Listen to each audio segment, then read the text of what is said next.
क्या आपकी भी तोंद लटकी हुई है? क्या आपका भी पेट बहुत मोटा है? क्या आपको भी अपने मोटापे से प्रॉब्लम है और ओबेसिटी के शिकार हैं? तो ये वीडियो आपके लिए है। ध्यान से सुनिए और ध्यान से देखिए कि मैं क्या कह रही हूं और आपको किन चीजों को छोड़ना है और किन चीजों को अपनाना है। हम आज सिर्फ बात करेंगे 6 टिप्स की। अगर आप अपनी लाइफ में उन 6 टिप्स को फॉलो कर लेते हैं तो आपकी जो लटकी हुई तोंद है वो धीरे धीरे कम होनी शुरू हो जाती है और आप हेल्दी और हैप्पी फील करते हैं। तो आइए जानते हैं कि आज हम क्या आपको देने वाले हैं।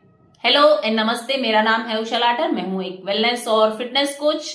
मैं मदद करना चाहती हूं दुनिया के उन लोगों की जो बेवजह ही अपने शरीर को लेकर परेशान होते हैं।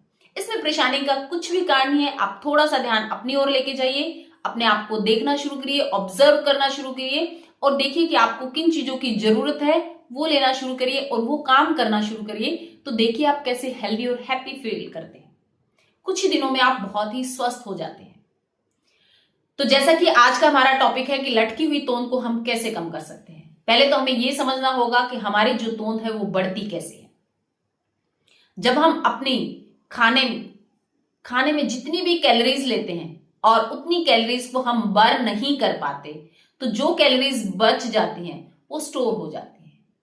वैसे हमारे ये जो स्टोरेज है ये बहुत काम आती है। कई बार हमें टाइम पे ब्रेकफास्ट नहीं मिल पाता या हम कहीं गए हुए हैं या बिजी होते हैं, कोई खाना या कुछ बीच में हम नहीं ले पाते, तो ये जो बचा हुआ हमारा स्टोरेज है ये कैलोरीज हमारे काम आती है एनर्जी की फॉर्म में। लेकिन ये क्या होती है कि हम खाना तो खाते रहते हैं कॉन्टिन्यूसली, उस तरह का वर्कआउट नहीं करते तो ये कैलोरीज एक्सेस मात्रा में हमारे अंदर स्टोर हो जाती है। और जब ये एक्सेस में स्टोर हो जाती है तो ये एक्सेस फैट का रूप ले लेती है, यानी कि मोटापा बढ़ने लगता है आपके अंदर, ओबेसिटी आने लगती है धीरे धीरे। तो ये धीरे धीरे प्रोसेस शुरू होता है। लेकिन जब ये छोटे लेवल पर होता है हमें ध्यान नहीं लगता, हमारा जो पेट है अच्छा तंदुरुस्त होने लगता है तो हम ये कहते हैं अपने आप को कि नहीं मैं खाते पीते घर का हूं, है ना। इस तरह की हमने कोई बात नहीं करनी है। हमने अपने आप को फिट और हेल्दी रखना है क्योंकि सभी के ऑर्गन्स या सभी का शरीर लगभग हमारे अंदर जितनी भी चीजें भगवान ने फिट की हुई है वो सेम साइज की है। लेकिन किसी की इतनी बड़ी हो जाती है और कोई अपने आप को हेल्दी रखता है तो बिल्कुल नॉर्मल लेवल पे रहता है। तो उसके लिए हम जानेंगे कि हमें क्या करना है। जो हमारे अंदर भी विजरल फैट इकट्ठा हो जाता है, विजरल फैट हमारे पेट के अंदर इकट्ठा होता है एक्सेस में कैलोरीज स्टोर होने के कारण। और जब ये विजरल फैट अंदर इकट्ठा होता है तो ये हमारे ऑर्गन्स को कवर कर लेता है। और ऑर्गन्स जब किसी भी चीज से या फैट से कवर हो जाते हैं तो उनकी जो फंक्शनिंग है वो अच्छे से नहीं हो पाती है। यानी कि लिवर अपना काम अच्छे से नहीं कर पा रहा है, किडनी अपना काम अच्छे से नहीं कर पा रही है, इंटेस्टाइन अपना काम अच्छे से नहीं कर पा रही है क्योंकि उनके ऊपर एक वजन है। और वो वजन किस चीज का है? विजरल फैट का। वो फैट जम गया है जिसकी वजह से वो अपना काम अच्छे से नहीं कर पा रहे। और इनसे हमें क्या क्या प्रॉब्लम्स होती हैं? हमारा फैटी लिवर हो जाता है, स्प्लीन में हमें दिक्कत आने लगती है, किडनी में हमें कुछ प्रॉब्लम हो जाती है या हमें हार्ट ब्लॉकेज होने के चांसेस बढ़ जाते हैं, टाइप 2 नाम की हमें डायबिटीज हो जाती है। तो इस तरह की प्रॉब्लम्स हमारी बॉडी में आनी शुरू हो जाती है। तो इसके लिए हमें सबसे पहले क्या करना पड़ेगा कि अपने ऊपर ध्यान लेके जाना है कि क्या मुझे ओबेसिटी है या क्या मेरे अंदर मोटापा है और क्या मेरा वेट कितना होना चाहिए और अब कितना है। हमें अपना BMI चेक करना है, body mass index. Body mass index जो है वो आप गूगल से सर्च करके एक कैलकुलेटर आता है, उसके ऊपर वो आपकी एज पूछता है, हाइट पूछता है सेंटीमीटर्स में और वो आपका जेंडर पूछता है और वो कैलकुलेट करके दे देता है। अगर आपका BMI 18.5 से 24.5 के बीच में है तो आपका नॉर्मल BMI जो कि एक ह्यूमन बॉडी का होता है। अगर आपका 18.5 से नीचे है तो आप अंडरवेट आ जाते हैं। और अगर आपका BMI 24.5 यानी कि 25 से अधिक है तो आप ओवरवेट हो जाते हैं। 25 से 30 के बीच में और 30 और 35 के बीच में आपके अंदर ओबेसिटी आने लग जाती है। और 35 से अगर 40 के बीच में आपका BMI आ रहा है तो आपकी एक्सेस ओबेसिटी है। यानी कि अगर 25 से आप ऊपर क्रॉस करने लग जाते हैं तो आपको अपने आप को संभालना है। और संभालने के लिए मैं आपको बताना चाहूंगी कि अगर आप ये मेरी बताई हुई 6 टिप्स को भी फॉलो कर लेते हैं तो आप जो है वो नॉर्मल अवस्था में आने शुरू हो जाते हैं। तो आइए चलते हैं कि आज वो 6 चीजें कौन सी हैं जिन्हें अपनाकर हम अपनी तोंद को कम कर सकते हैं। पहला है स्टे हाइड्रेटेड। आपको पानी का सेवन अधिक करना है, अपने आप को हाइड्रेट रखना है। जैसे कि इस पृथ्वी पर भी जल की मात्रा अधिक है, तो हमारी बॉडी के अंदर भी जल तत्व सबसे ज्यादा है। जैसे ये ब्रह्मांड 5 तत्वों से मिलकर बना है, ये सृष्टि 5 तत्वों से मिलकर बनी है, ऐसे ही हमारा शरीर भी पंच तत्व एक शरीर है। तो पांचों तत्वों में से सबसे अधिक मात्रा जो है वो जल की है। तो हमने भी ध्यान रखना है कि अपने शरीर को हमेशा हाइड्रेटेड रखना है, इसको पर्याप्त मात्रा में जल देते रहना है। और जब हम अधिक पानी का इंटेक करते हैं, यानी कि पानी इंटेक हमारा ज्यादा होता है, तो हमारी बॉडी जो है वो टॉक्सिन फ्री होनी शुरू हो जाती है। हमारे टॉक्सिन्स मल मूत्र के थ्रू, पसीने के थ्रू वो बाहर निकलना शुरू हो जाते हैं, जिससे हमें खारिश, खुजली, एक्ने या छाइयां वगैरह इत्यादि की प्रॉब्लम नहीं होती, यानी कि स्किन डिजीज हमें नहीं होती है। तो जब हम अधिक पानी पिएंगे तो हम अधिक स्वस्थ रहेंगे। कई बार कुछ लोगों की शिकायत आती है कि हम पानी पीते हैं, बार बार टॉयलेट जाते हैं, पानी पीते हैं, बार बार टॉयलेट जाते हैं, तो उससे परेशानी भी हो जाती है। तो उसके लिए आपको क्या करना है, जब भी आपका पानी पीना है तो उससे पहले आप 2-4 दाने चने, भुने हुए चने आप मुंह में डाल लेंगे और उनको चबा लेंगे। उसके बाद अगर आप पानी पिएंगे तो आपको बार बार एकदम से इंस्टेंट होता है कि आपने 10 मिनट के बाद ही आपको लगता है कि यूरिन पास करना है, तो इस तरह की प्रॉब्लम आपको नहीं हो, राइट। तो हमने क्या करना है, अपने आप को हाइड्रेटेड रखना है, राइट। मतलब कि अधिक से अधिक पानी देना है। जैसे कि हमारी पृथ्वी के ऊपर जो जल की मात्रा है वो 70% है, ऐसे ही हमारे शरीर के अंदर भी, क्योंकि हमारा शरीर भी इन्हीं पंच तत्वों से बना हुआ है, तो हमारे शरीर के अंदर भी सबसे अधिक जो मात्रा है वो जल की है। तो हमें जल अपने आप को भरपूर देना है, पानी भरपूर देना है, जिससे हम हेल्दी और हैप्पी रहते हैं, टॉक्सिन्स फ्री रहते हैं। आपको एक्ने, छाइयां, ये इस तरह की प्रॉब्लम नहीं होती, कॉन्स्टिपेशन नहीं होती, बवासीर इत्यादि की प्रॉब्लम नहीं होती, अगर आप पानी की मात्रा दिन में अधिक लेते हैं।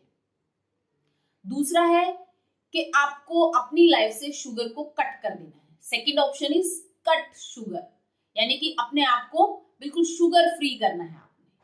शुगर फ्री, जैसे कि हम गुलाब जामुन खाते हैं, तो उस गुलाब जामुन में क्या होता है, वो मैदे से बना होता है और उसको उस शुगर के अंदर रखा जाता है, उस रिफाइंड शुगर के अंदर।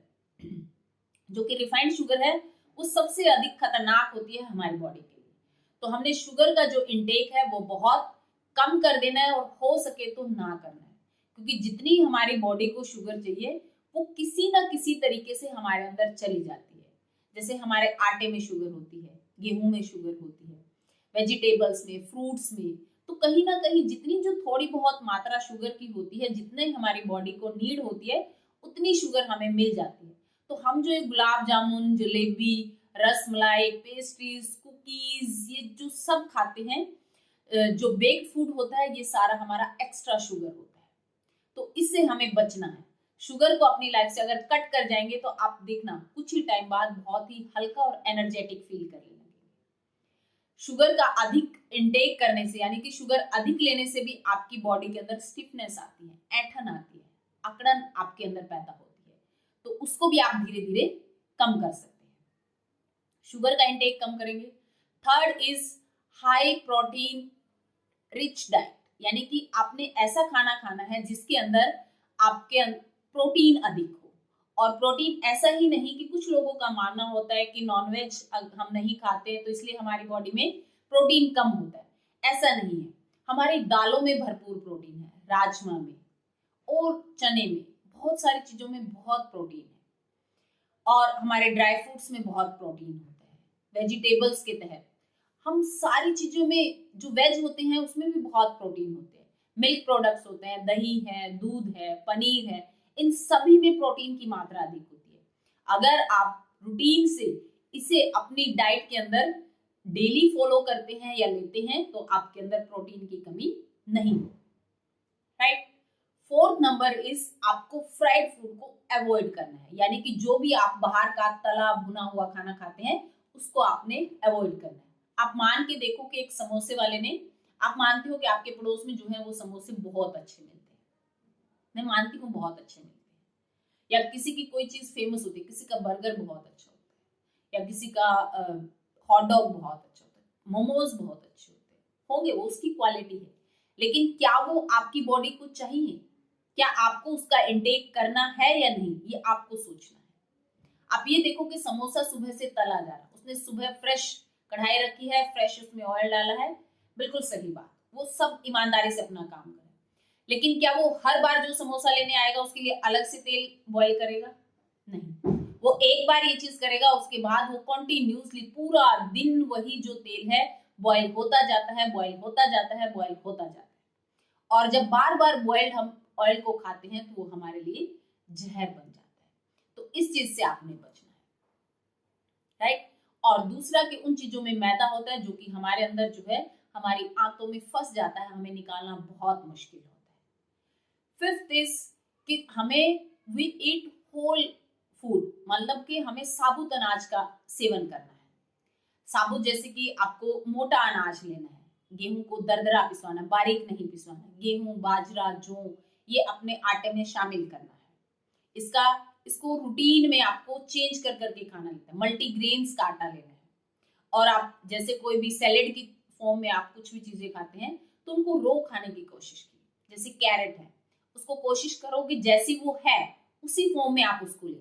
गाजर, मूली, गोभी, ब्रोकली, जो भी आपको सैलेड पसंद है, खीरा, उसको एज इट इज उसी फॉर्म में ले। यानी कि उसको काट कर या नींबू नमक डालकर इस तरह से ना खाएं। उसको जैसा उसका टेस्ट है, जो उसमें शुगर, जो उसके अंदर प्रोटीन्स विटामिन जो भी हैं, हमें उसके तहत उसको खाना है। उसके ऊपर कोई नमक नींबू एक्स्ट्रा से नहीं डालना है। हमें सिट्रस फ्रूट लेने हैं। आंवला हमें प्रतिदिन अपने भोजन में लेना है। एक आंवला आप किसी भी फॉर्म में ले सकते हैं, सब्जी के रूप में ले सकते हैं, या आप कच्चा खा सकते हैं, या आप आंवला जूस पी सकते हैं, या आप आंवले का मुरब्बा खा सकते हैं, या आजकल कैंडीज बनी आती हैं बहुत अच्छी, वो 2-4 आप दिन में खा सकते हैं। तो आपको आंवले का सेवन जो है अपनी रूटीन लाइफ में जरूर करना है। और लास्ट बट नॉट लिस्ट कि आपको जो रात का अपना खाना है वो 7 बजे से पहले फिनिश करना है। इसको इंटरमीडिएट फास्टिंग भी कहा जाता है आज के दौर में। लेकिन अगर भारतीय संस्कृति की बात करें तो हम शुरू से ही जल्दी खाना खाते थे और जल्दी सोते थे और जल्दी ही उठते थे, ये हमारी दिनचर्या होती थी। लेकिन आजकल तो हम मॉडर्न हो गए हैं, तो उसके तहत हम लेट खाना खाते हैं, लेट सोते हैं, फिर लेट उठते हैं। हम अपने आप को शो करते हैं कि 10 बजे से पहले मैं नहीं उठ सकता। भैया आप कैसे उठोगे? 2 बजे आप सोगे तो 10 बजे ही उठोगे ना। लेकिन उससे क्या होता था कि जब हम रात को जल्दी खाना खाते थे तो पूरी रात हमारी सोने में या रेस्ट करने में जाती थी। कोई एक्स्ट्रा एनर्जी वाला, हाई एनर्जी वाला वर्क हमारे पास नहीं होता, तो हमारा खाना अच्छे से डाइजेस्ट हो जाता था। और फिर उसके बाद हम सुबह ही 7-8 बजे नाश्ता नहीं करते थे, एटलीस्ट 9, साढ़े 9 या 10 बजे तक हम ब्रेकफास्ट करते हैं। तो हमारी 12 से 14 घंटे की फास्टिंग हो जाती है, जिसे हमारे ऑर्गन्स बहुत ही हेल्दी और हैप्पी फील करते हैं। और जब वो हेल्दी और हैप्पी होते हैं, अगर आप सुबह उन्हें थोड़ा सा गुनगुना पानी देंगे एक छोटे से गुड़ के पीस के साथ, तो वो और भी हैप्पी और हेल्दी हो जाते हैं।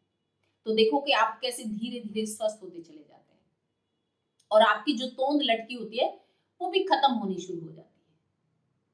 तो इस तरह से अगर आप इन 6 चीजों को फॉलो करेंगे तो डेफिनेटली आप हेल्दी, हैप्पी और तोंद फ्री इंसान हो जाएंगे। अगर आपको मेरी ये वीडियो अच्छी लगती है तो अपने दोस्तों में शेयर करना और मेरे चैनल को लाइक, शेयर एंड सब्सक्राइब करना। और इस तरह की मैं और भी वीडियोस लाती रहूंगी। तब तक के लिए take care, thank you and धन्यवाद, नमस्कार।